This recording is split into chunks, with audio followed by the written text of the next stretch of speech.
হিন্দুস্তান ধ্বংস হবে, তবে সেটা চীনের হাতে। কোন দেশের হাতে? চীনের হাতে হিন্দুস্তান ধ্বংস হবে, কিন্তু পাকিস্তান ধ্বংস হবে ভারতের হাতে। এবং এরকম তৃতীয় বিশ্বযুদ্ধ শুরু হবে এই ভারত পাকিস্তান থেকে। হ্যালো বন্ধুরা, চলে আসলাম নতুন আরেকটা রিয়াকশান ভিডিও নিয়ে। বন্ধুরা, আমরা যারা ইসলাম ধর্মে বিশ্বাস করি তারা সকলেই জানি যে নবী সাল্লাল্লাহু আলাইহি ওয়াসাল্লামের করে যাওয়া ভবিষ্যৎবাণী একদিন না একদিন সত্য হবেই। তো এই তৃতীয় বিশ্বযুদ্ধের সময় কোন কোন দেশ থেকে শুরু হবে যুদ্ধ, আজকে আমরা সেই বিষয়ে জানবো। চলুন দেরি না করে ভিডিওটি শুরু করা যাক। পারমাণবিক অস্ত্রের ব্যবহার তারা করবে, তৃতীয় বিশ্বযুদ্ধ শুরু হবে। এরপরে অনেক ওলামায়ে কেরাম, অনেক ব্যাখ্যাকারা নানানভাবে ব্যাখ্যা দিয়েছেন। আমরা চূড়ান্ত কোনটা ঠিক তা বলতে পারবো না। ধারণা, প্রবল ধারণার ভিত্তিতে কিছু কথা বলার, হাদিসে কিছু করিনা পাওয়া যায়। শেষ পর্যন্ত ইমাম মাহাদির হাতে সারা দুনিয়ার নেতৃত্ব আল্লাহ দান করে দিবেন, এটাও রাসূল পরিষ্কার ভাষায় বলে গেছেন। এই যে কাশ্মীরে ঘুরতে গেছে, মরণ আসছে, জঙ্গিরা গুলি করছে, তো জাগায় মরে গেছে। কথা বলেন না, মারা গেছে না? 26 জনের মতো লোক গুলি করতে জায়গায় মারা গেছে। এই কারণে পাকিস্তান ভারতের এখন উত্তেজনা চরম পর্যায়ে। আশঙ্কা করা হচ্ছে যে কোনো সময় ভারত পাকিস্তানের উপর হামলা করতে পারে। ভারত পাকিস্তানে প্রায় 150 কোটি মানুষ বসবাস করে। দুনো দেশেই পারমাণবিক শক্তির অধিকারী। কয়েকশো পারমাণবিক বোমা দুই দেশের হাতে আছে।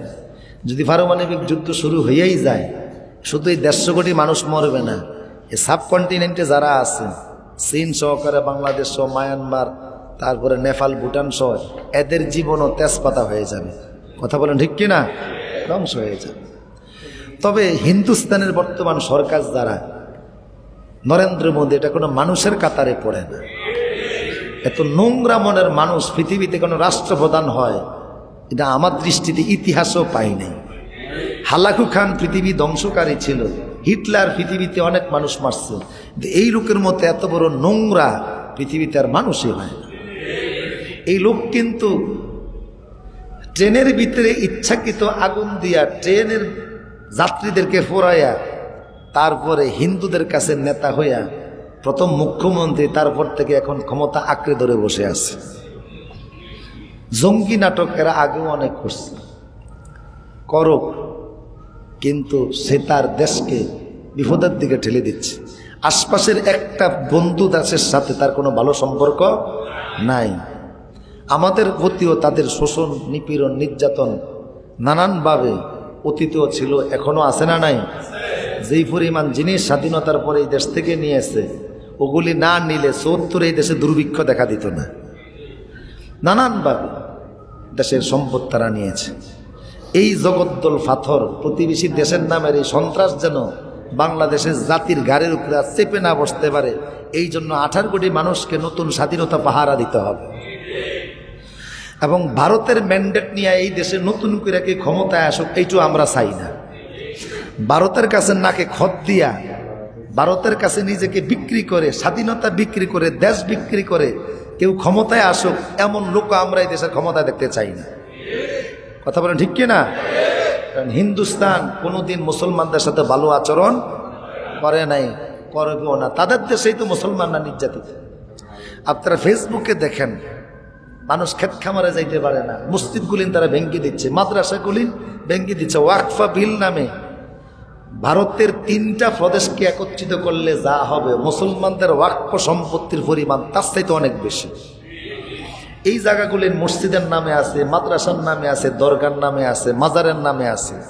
সেই সময় মুসলমানরা বিঘায় বিঘায় জমি দিছে, যেই জমির উৎপাদিত আয় দিয়ে, উৎপাদিত পণ্যের আয় দিয়ে ওই জায়গার মসজিদগুলি চলে, মাদ্রাসাগুলি চলে, হাজার হাজার মাদ্রাসা চলে, শিক্ষকদের বেতন চলে। ওয়াকফ বিলের মাধ্যমে এই জমিগুলি সরকারিকরণ বা ব্যক্তি পর্যায়ে করার মানে হচ্ছে হিন্দুস্তানের মসজিদ মাদ্রাসাগুলি বন্ধ করে দেওয়া। অলরেডি একটা প্রদেশেই প্রায় 8,000 মাদ্রাসা বন্ধ করে দেওয়া হয়েছে। কারণ সে এক দেশ, এক রাষ্ট্র, এক জাতি করতে চায়। হিন্দুস্তানে মুসলমান থাকুক, এটা নরেন্দ্র মোদী চায় না। কথা বুঝতেছেন কি না? কিন্তু তার মনে রাখা উচিত, তোমরা মাত্র 70 বছর, 78 বছর ভারত চালাইতেছ। এর আগে মুসলমানরা 900 বছর ভারত চালাইছে। ওই সময় মুসলমানরা চিন্তা করলে একটা হিন্দু ভারতে টিকতে পারত না।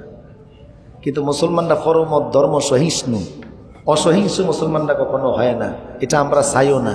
মুসলমানরা যতদিন শাসন করছে, মায়ের কোলে বাচ্চা যেমন নিরাপদ, অমুসলিমরা মুসলমানদের কাছে সেই রকম নিরাপদ ছিল। কোনো জায়গায় মুসলমান অমুসলিম নির্যাতিত হয়েছে আর একটা ইতিহাস তারা তুলে ধরতে পারবে না। কিন্তু এখন দেখা যায় জায়গায় জায়গায় মুসলমান মার খাচ্ছে। আল্লাহ ওদেরকে হেদায়েত দান করুক। তবে হ্যাঁ, রসুলের হাদিস আছে, সেই হাদিসগুলি আজকে বলবো না, কিয়ামতের আলামত নিয়ে রসুলের হাদিস আছে।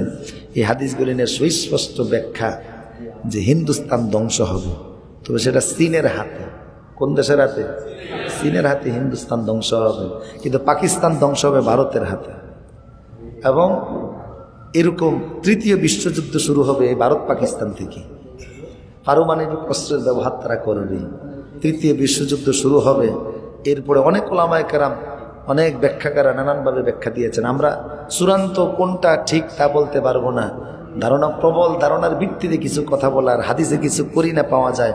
ইরাক ধ্বংস হবে কীভাবে রসুল বলে গেছে, তুর্কিস্তান ধ্বংস হবে কীভাবে এটা বলে গেছে, আরব আমিরাত সহকারে সৌদি আরব, বাহারাইন, মধ্যপ্রাচ্য ধ্বংস হবে কীভাবে সেটা বলে গেছে। শেষ পর্যন্ত ইমাম মাহাদির হাতে সারা দুনিয়ার নেতৃত্ব আল্লাহ দান করে দিবেন, এটাও রসুল পরিষ্কার ভাষায় বলে গেছেন। আমরা আরেকদিন সুযোগ পেলে বিস্তারিত বিষয় নিয়ে আলোচনা করবো ইনশাল্লাহ। তবে আমরা এই রক্তপাত দেখতে চাই না। এই জঙ্গি নাটকের নামে সহিংসতা বন্ধ হোক, আমরা চাই কি চাই না? আমি অবাক হয়েছি ভারতের ব্যাপারে। পররাষ্ট্রমন্ত্রীকে জিজ্ঞেস করলো সাংবাদিকরা যে ভারত পাকিস্তান যুদ্ধ করলে আপনারা কার পক্ষে যাবেন? কয় আমাদের দীর্ঘদিনের বন্ধু ভারতের পক্ষে যাবে। তার মানে সব রসুনের গোড়া এক।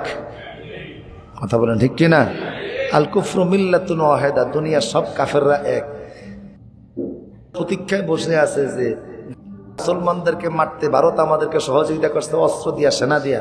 ৬,০০০ সেনা ভারত ইসরায়েলের পক্ষে পাঠাইছে। আমরাও এরকম ভারতের পক্ষে সহযোগিতা করব, এটা নিয়ে তারা বসে আছে। কিন্তু তাদেরও মনে রাখতে হবে, মুসলমানদের সাময়িক ক্ষতি হলেও আল্লাহ এমন বিজয় মুসলমানদেরকে দান করবেন, একটা ইসলাম বিরোধী দুশ্মন সারা দুনিয়ার কোথায় লুকিয়ে থাকতে পারবে না। ঈসা আলাইহিস সালাম ধরে ধরে শেষ করবে, সেই সময় আসতেছে। তো বন্ধুরা, ভিডিওটি দেখে আপনাদের কেমন লাগলো কমেন্টে অবশ্যই জানাবেন, এবং আমাদের চ্যানেলে নতুন হয়ে থাকলে আমাদের চ্যানেলটিকে একটি লাইক এবং সাবস্ক্রাইব করে দিয়ে আমাদের পাশে থাকবেন। তো বন্ধুরা, দেখা হচ্ছে পরবর্তী কোনো নতুন ভিডিওতে।